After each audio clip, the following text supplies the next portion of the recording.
ஆன்மீக எழுத்தாளரும் ஆன்மீக சொற்பொழிவாளருமான பி. சுவாமிநாதன் எழுதியுள்ள ஆன்மீக நூல்கள் அனைத்துமே தாமரை பிரதர்ஸ் மீடியாவில் கிடைக்கும்.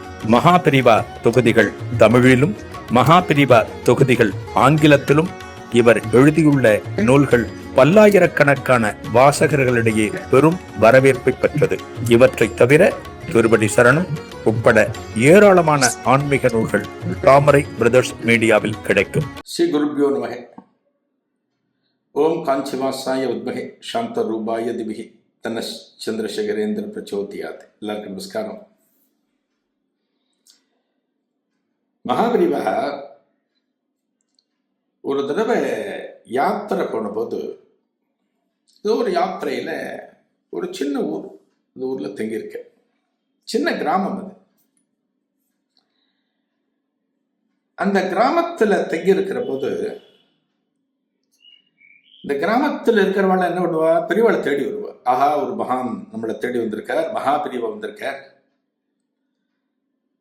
அந்த மகானுக்கு நம்மால முடிஞ்ச காணிக்கைகளை கொடுக்கணும், இந்த மகானுடைய ஆசீர்வாதங்களை நம்ம வாங்கிக்கணும் அப்படிங்கிறதுக்காக இருக்கு. இந்த காணிக்கை கொடுக்கிறது அப்படிங்கிறது இது அவரவர்களுடைய பொருளாதார சூழ்நிலை சம்பந்தப்பட்டது. நல்லா புரிஞ்சுக்குங்க. ஒரு கும்பாபிஷேகம் நடக்கிறது, நீங்க இருக்கிற தெருவில் ஒரு கோவிலுக்கு கும்பாபிஷேகம் நடக்கிறது. அந்த கும்பாபிஷேகத்திற்கு எல்லாம் டொனேட் பண்ற. 1000 ரூபாய், 500 ரூபாய், 2000 ரூபாய், அவ வசதிக்கு ஏற்ற மாதிரி பண்ற. உங்களால கொடுக்க முடியல, பணம் இல்லை, ஆசை இருக்கு, மனசுல ஆசை இருக்கு, உங்களால கொடுக்க முடியல அப்படின்னா, ஐயோ கடவுளோட அருள் நமக்கு கிடைக்கவே கிடைக்காத, இந்த கும்பாபிஷேகத்துக்கு நம்மால ஒண்ணுமே கொடுக்க முடியலையே அப்படி கிடையாது. எந்த ஒரு காலத்திலும் கடவுள் நம்மிடமிருந்து பொருள் எதிர்பார்க்க மாட்டார், அவர் தான் நமக்கு கொடுக்கிறார். நம்மளுக்கு கஷ்டமா இருக்கும், ஐயோ நம்ம கொடுக்க முடியலையே இந்த கும்பாபிஷேகத்துக்கு அப்படின்னு நினைப்போம். அப்படி கிடையாது.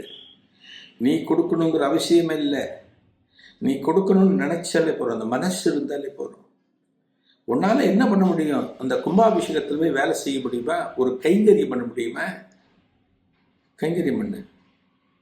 அன்னைக்கு கூட்டத்தை கண்ட்ரோல் பண்றது, ஜலம் கொண்டு வந்து கொட்டுறது, அன்னதானம் நடக்கிறதுல அவர்களுக்கு உதவுறது, அந்த பக்தர்களுடைய ஒரு மூமெண்ட்டுக்கு உன்னால என்னென்ன பணிகளை செய்ய முடியுமோ உடல் உழைப்பால் நீ செய். முடிஞ்சு போச்சு, அவ்வளவுதான். காசு பணம் கொடுத்துதான் அப்படிங்கிறது கிடையாது. இந்த கிராமத்துல மகாபிரிவா இருக்கிறப்பெல்லாம் அந்த காணிக்கையெல்லாம் கொடுக்குறப்ப ஒருத்தர் இலக்கட்டை கொண்டு கொடுப்பார், ஒருத்தர் ஒரு வாழைத்தாரை கொண்டு வந்து அவர்கிட்ட தான் இருக்கு. அவர் ஒரு 50 ரூபா 100 ரூபாலாம் கொடுக்க முடியாது, ஒரு வாழைத்தார் கொடுத்துருவார்.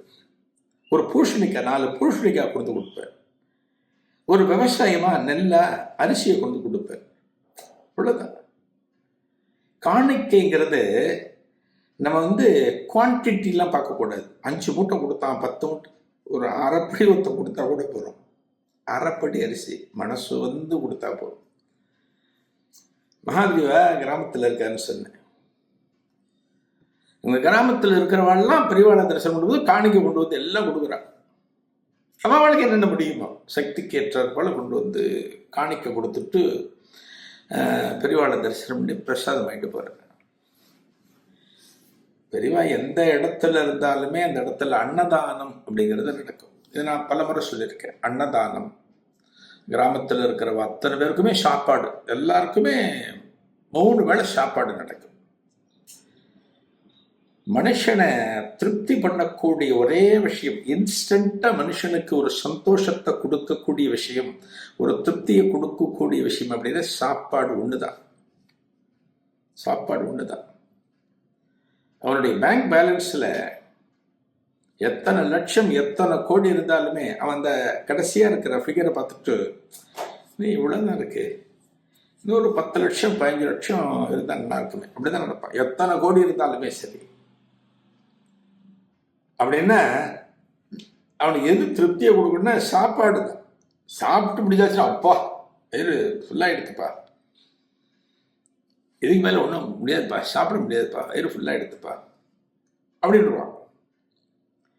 இந்த கிராமத்தில் ஒரு சலவை தொழிலாளி, ஒரு கிராமத்திலே அந்த காலத்தில் ஏகாலின்னு சொல்லுவார். சலவை தொழிலாளி ஒருத்தர் இருப்பார். அவர் தான் வீடு வீடா போய் துணியெல்லாம் வாங்குவார். ஒரு பெரிய துணி வச்சிருப்பார், வேஷ்டி மேல் பெரிய துணி வச்சிருப்பார்.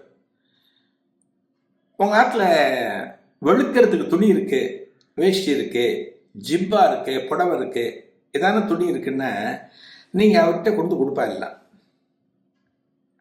அவர் என்ன பண்ணுவார்? சலவை தொழிலாளி எடுவர். 4 வேஷ்டி, 3 சட்டை, 2 புடவை, அவ்வளோதான். மனக்கணக்கு தான். இன்னைக்கு பேர் பில்லு போடுறது குறிக்கிறதுலாம் கிடையவே கிடையாது. எல்லாமே மனக்கணக்கு தான். ஏன்னா இன்னைக்கு நமக்கு எந்த விதமான எதுவும் ஸ்டோரேஜில் அதிகம் கிடையாது. இன்னைக்கு ஸ்டோரேஜில் நிறைய இருக்குது, கவலைகள் நிறைய சேர்ந்துருக்கு. இது வேணும் அது வேணுங்கிற ஆசைகள் இருக்குது. எல்லா ஸ்டோரேஜில் இருக்கிறதுனால அவாவா வச்சுட்டு இருக்கிற ஃபோன் நம்பரே அவளுக்கு தெரியல இந்த காலத்தில்.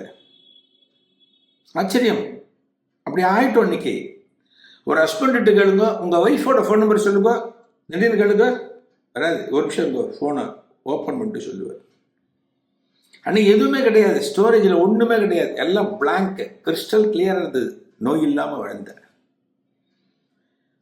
இன்னைக்கு என்ன ஹார்ட் அட்டாக் இருந்ததா, சுகர் இருந்ததா? ஒன்றும் கிடையாது. அப்படியே சொல்லுவா, 4 வேஷ்டி, 2 புடவை, 2 ஜிப்பா, முடிஞ்சு போச்சு, ஞாபகம் போயிடுவோம். போய் துவைச்சி கொடுத்துருவேன். ஆற்றுல நல்லா துவைச்சி வெள்ளாவை எல்லாம் போட்டு காய வச்சு மடித்து அயன் பண்ணி வீட்டில் கொண்டு கொடுத்துருவார். ஏகாலின்னு சொல்லுவோம், சலவை தொழிலாளி. ஊருக்கு ஒருத்தர் இருப்பார், அவரோட தொழிலே தான். இந்த கிராமத்தில் ஒருத்தர் இருந்தார், மகாபலிபுர கேம்ப் இருந்தார். இந்த கிராமத்தில் ஒருத்தர் இருந்தார். அவருக்கெல்லாம் பெரிய வருமானமே கிடையாது, பெரிய வருமானம் கிடையாது. ஆனால் அந்த சலவை தொழிலாளிக்கு என்ன ஒரு ஆசைன்னா, இல்லைடா எல்லாரும் பெரியவாட்ட போகிறாங்க, இந்த சாமி கிட்ட போகிறாங்க, இவருக்கு எல்லாருக்கும் காணிக்க கொடுக்குறாங்க, இவரை கும்பிடுறாங்க, இவருக்கு ஏதோ ஒன்று செய்கிறாங்க, நம்மால் ஒன்றும் செய்ய முடியலையே அப்படின்னு அவருக்குள்ள ஒரு ஏக்கம். நம்மால் ஒன்றும் அவருக்கு கொடுக்க முடியலையே, உண்மை கொடுக்க முடியல, அவரால் கொடுக்க முடியலையே அப்படிங்கிற அவர் மனசில் ஒரு ஏக்கம். பெரியவார்கிட்ட ஒரு நாள் போகிறார்.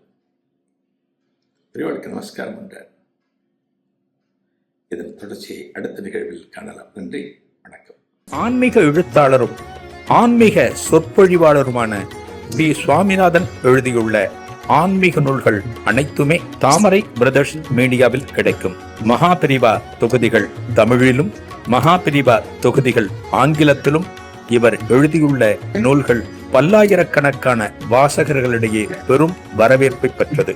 இவற்றை தவிர திருப்பதி சரணம் உட்பட ஏராளமான ஆன்மீக நூல்கள் தாமரை பிரதர்ஸ் மீடியாவில் கிடைக்கும்.